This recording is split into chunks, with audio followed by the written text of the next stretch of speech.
General, seu colega de arma, o general Augusto Heleno, que foi comandante militar da Amazônia e hoje é comentarista de segurança aqui da Band, deixou algumas perguntas para o senhor. Nós vamos ver a primeira delas.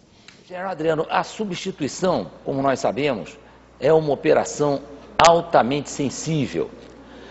O senhor, pelas informações que dispunha, acreditava que o tráfico ia aproveitar essa fase de transição para provocar esse tipo de incidente que nós temos visto, principalmente nessa semana no Morro do Alemão?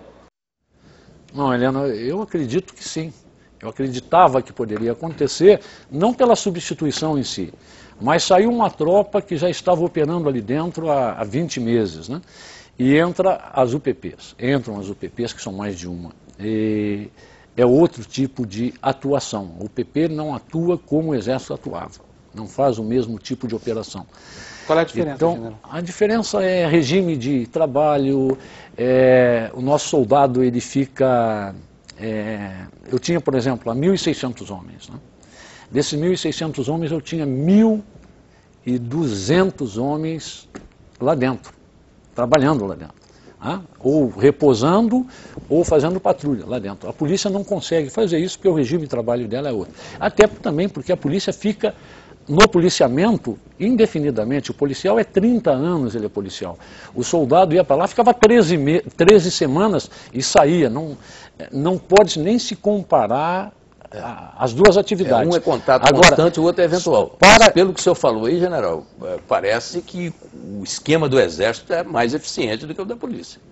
Eu queria só responder o Heleno e dizer para ele primeiro, Mitra, que ele era esperado isso não como certo, mas era possível que isso aconteça, que viesse a acontecer, e é possível que aconteça outras vezes, porque a área é muito importante para o traficante, ele não quer perder aquela área, então ele está testando, está fazendo terrorismo para intimidar o policial e principalmente para intimidar o morador, que lá moram 99,9% das pessoas que vivem lá são de famílias, de trabalhadores, mas tem a banda podre que está lá dentro. Então, eles vão tentar, mas não vão conseguir, tenho certeza disso. A segurança no Brasil vive num momento impasse visível. Ninguém tem dúvida de que o Estado perde a guerra contra o banditismo. Então eu pergunto, qual seria a solução a médio prazo, considerando que uma ação como essa do Exército teve uma influência rápida e desaparece com a saída do Exército?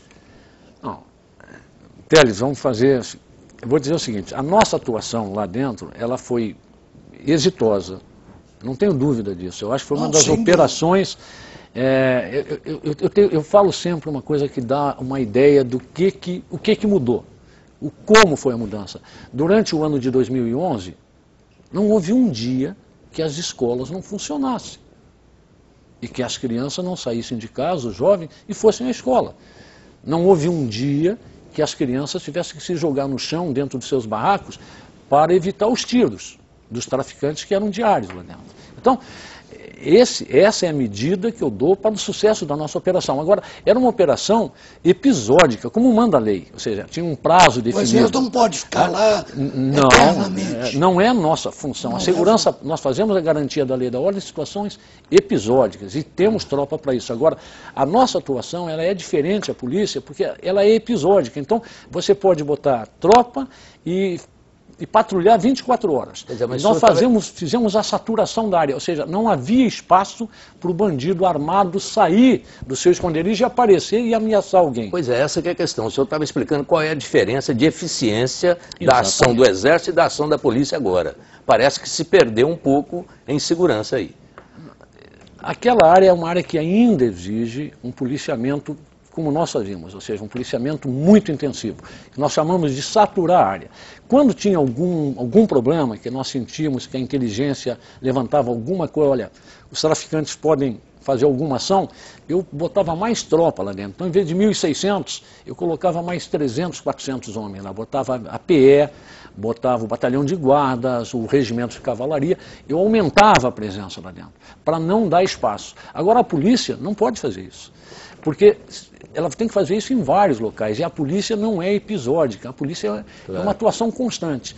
E a outra coisa que nós temos que considerar, Teles, é que a polícia é um dos fatores da segurança pública. Hoje a gente discute muito a polícia, mas a segurança pública é muito mais ampla do que simplesmente a atuação da polícia civil ou militar. General, agora tem um fator ali, olha, a crônica policial está farta de exemplos. Basta haver um crime e há um policial militar envolvido com corrupção, com banditismo, essa coisa toda. Até que ponto a neutralização desse esforço todo não pode ser feita por via desse problema, que é um problema crônico no Rio de Janeiro? Aliás, não só no Rio de Janeiro. No Brasil inteiro, mas no Rio de Janeiro a questão da segurança é muitíssimo grave, não é isso? E São Paulo também. Não, eu não tenho esses dados para dizer que é muito grave ou não é grave. Eu digo sempre o seguinte, a polícia militar, assim como as forças armadas, como qualquer outra instituição ou profissão, ela é composta por elementos que vêm da sociedade. Se a sociedade não é perfeita, tem gente muito boa, tem gente mais ou menos e tem gente pior, as forças armadas e a polícia e todas as profissões também recebem. Aí o senhor vai me desculpar, eu vou contra-argumentar, porque, olha, no Rio de Janeiro nós tivemos um caso que poucas vezes foi registrado na história do Brasil, que foi o caso do Álvaro Lins, que saiu do cargo de secretário de Segurança, de Justiça e Segurança, se eu não me engano, direto para enfrentar um processo sob acusação pesadíssima de corrupção. Quer dizer, se o chefe está corrompido, por que a corporação não vai ser? Eu não posso aceitar, Fábio, que seja a corporação. Homens da corporação. Claro que não. Mas são elementos da corporação. Em número surpreendentemente grande. Talvez, eu não sei qual seria esse... O noticiário dos últimos meses, por exemplo, mostrando PMs envolvidas em crime, é uma coisa que deixa todo mundo aterrorizado. Né? Mas nós temos que também pensar no bom policial. Claro, que é a maioria, evidentemente. Que é a maioria, evidente. Não há dúvida. E hoje, eu sempre me questiono, como cidadão, como é que eu me sentiria vestindo uma farda de policial militar e chegando à minha casa e encarando meu filho? Ele sentiria orgulho de mim, por melhor que eu seja? Então também temos que considerar, botar o dedo em cima do mal policial. Mas a corporação, ela é da sociedade, ela não serve ao governo. Nós estamos falando dos maus policiais, nós. é claro. Então nós temos que preservar a instituição, seja ela qual for, porque ela é nossa, ela que defende os nossos direitos. Então nós temos que preservar. Atacar a polícia militar do Rio, ou a polícia civil do Rio, não. É um absurdo. Mas, de fato tem. Mas estamos falando de elementos que estão ali. Ah, né? certo. Por exemplo, general, quando aparece a arma do exército na mão de bandidos, como é isso? Essa arma saiu de algum jeito, de alguma forma lá do exército.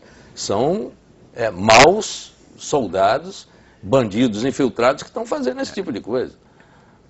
Vamos voltar àquilo. Nós também nós incorporamos anualmente 70 mil jovens em todo o país, de todas as classes sociais e de todas as áreas, inclusive das comunidades. Tá? Então pode vir um mau soldado para nós, um jovem com um comprometimento. Mas esse dado também de fuzis, muitas vezes a gente vê assim, não, arma privativa, de uso privativo das Forças Armadas. Não quer dizer que tenha saído das Forças Armadas. É uma arma que teria, pelo calibre, pelas características, só poderia ser usada por nós, mas que entrou via fronteira. Tá? Então, um contrabando. Então hoje nós temos no Rio, do Exército, 3 armas que nós não recuperamos. Porque sempre que há alguma coisa nós temos conseguido recuperar. E essas 3, eu não estou falando de armas recentes, eu estou falando nos últimos 10 anos, tudo que aconteceu de desvio de armamento nosso foi recuperado. Foi recuperado. Aqui em São Paulo tivemos um caso aqui em Caçapava, agora há pouco eu não acompanhei porque estou em outra área, e o Exército foi atrás e conseguiu o armamento com apoio da Secretaria de Segurança Pública. Então, tem muita coisa que a gente não se divulga depois, mas essas armas são recuperadas. A maioria do armamento apreendido no Alemão e da Penha, nós não aprendemos lá, logo que entramos, e quando entrou foi a polícia, né? Não foi apreendida nenhuma arma com o brasão do Exército, nenhuma, no Alemão e na Penha, que era o grande QG. Quer dizer, o que significa deles. Que entraram pela fronteira. Entraram pela... Mas, general, qual a diferença básica entre um soldado do Exército e um PM? Não tem diferença, né? Tem diferença de regime, né? E de destinação. O policial militar, ele tem um emprego para a vida toda, ele vai trabalhar uma vida como policial militar. O soldado, quando empregado em operações de garantia da lei da ordem, ele tem um tempo para ficar ali. Então ele pode ser mais exigido, até porque o nosso regulamento permite isso. Nós rodamos, como somos preparados para fazer a guerra, e na guerra são 24 horas, quando nós vamos por uma operação dessa, se necessário, nós vamos virar o tempo todo. Nós vamos rodar 24 horas o soldado. Então, essa é a diferença básica. Você não pode exigir de um policial militar que não é aquartelado, o nosso soldado é aquartelado. Então, você não pode exigir dele a mesma coisa que se exige de um militar das Forças Armadas. O policial tem uma vida toda para ser policial, ele tem um desgaste. Né? Então tem que ser pesado isso. Essa eu acho que é a diferença básica. General, a pergunta sobre o impasse em que a segurança pública no Brasil está vivendo se prende ao recrudescimento de ações dos bandidos. No Rio, em São Paulo. Em São Paulo, a situação está gravíssima nesse momento. As estatísticas demonstram a retomada das ações da criminalidade muito forte. Eu estou falando isso porque nós temos o exemplo do México, que hoje vive quase uma situação de guerra civil por causa do impasse entre os traficantes e o Estado. Será que o Brasil também, diante desse quadro, não pode vir a ter uma situação semelhante à do México, em que quase 20 mil pessoas já morreram nesse choque? Teles, a segurança pública, há 40, 50 anos atrás, né, as pessoas ligavam para a prefeitura por causa de uma lâmpada, porque se à noite aquela lâmpada não estivesse acesa, pela iluminação pública, que era rara, mas tinha uma lâmpada. Se queimasse a lâmpada, olha, a prefeitura tem que repor essa lâmpada porque pode haver um assalto. Hoje se assalta, 50 anos depois, se assalta a mão armada a 1h da tarde, em frente a todo mundo. Então, não há como negar que o Brasil vem numa escalada de violência e de falta e de insegurança pública bastante grande. Agora, como terminar isso? Isso aí é um trabalho bastante longo. Né? Seria um debate enorme, porque nós estamos falando em polícia, né? Nós temos que falar em legislação, nós temos que falar em judiciário, nós temos que falar em várias coisas.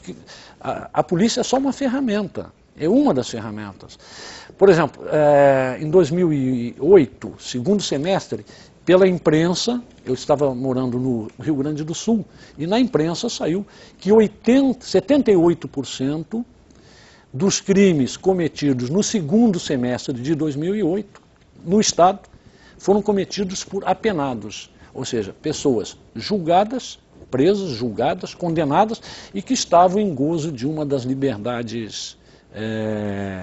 Progressão da pena. Da progressão da pena, em uma dessas situações, e que cometeram crimes. Ou seja, se nós terminássemos, eu não estou dizendo que tem que terminar, mas tem que ser pensado. Se você pensar que 78% dos crimes são dessa ordem, que medida a gente pode tomar para que esses 78% sejam reduzidos?